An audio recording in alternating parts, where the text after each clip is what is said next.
Usai pemecatan Rusia dari Majelis Hak Asasi Manusia, Indonesia peringatkan PBB untuk hati-hati dalam pencabutan anggotanya. Beberapa waktu lalu, Majelis Umum PBB secara resmi telah mengeluarkan Rusia dari anggota Majelis HAM PBB. Pengeluaran Rusia dari Majelis HAM tersebut berdasarkan hasil voting dari negara anggota, di mana sebanyak 93 negara menyatakan setuju, 24 negara menolak, dan 53 negara abstain termasuk Indonesia. Dalam hal ini, pemerintah Indonesia memperingatkan kepada PBB agar dapat lebih berhati-hati dalam mencabut hak sah dari anggotanya. Pencabutan hak sah keanggotaan harusnya tidak ditetapkan sebelum mengetahui secara pasti semua fakta yang ada. Hal itu sebagaimana disebutkan dalam pernyataan pers Kementerian Luar Negeri atau Kemenlu Republik Indonesia terkait dengan adanya resolusi dalam sidang darurat khusus Majelis Umum PBB. Dari sidang tersebut menetapkan penangguhan status keanggotaan Rusia sebagai Dewan HAM PBB.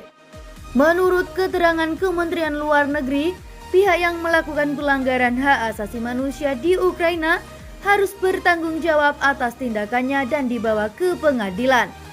Dalam explanation of vote, Wakil Tetap Republik Indonesia untuk PBB, Armanata Kristiawan Nasir menegaskan bahwa pihak yang bertanggung jawab atas pelanggaran hak asasi manusia di Ukraina harus dimintai pertanggungjawaban dan dibawa ke pengadilan.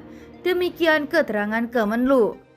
Untuk itu, Indonesia mengatakan bahwa Independent International Commission of Inquiry yang telah terbentuk sebelumnya harus diberi kesempatan untuk bekerja transparan dan objektif.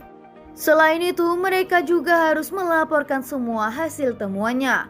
Tak hanya itu, menurut pihak Indonesia, Dewan HAM yang ada di Jenewa juga harus diberikan akses untuk bekerja secara transparan serta melaporkan hasil temuannya. Majelis Umum PBB perlu bersikap hati-hati dan tidak mencabut hak sah anggotanya sebelum mempunyai seluruh fakta yang ada.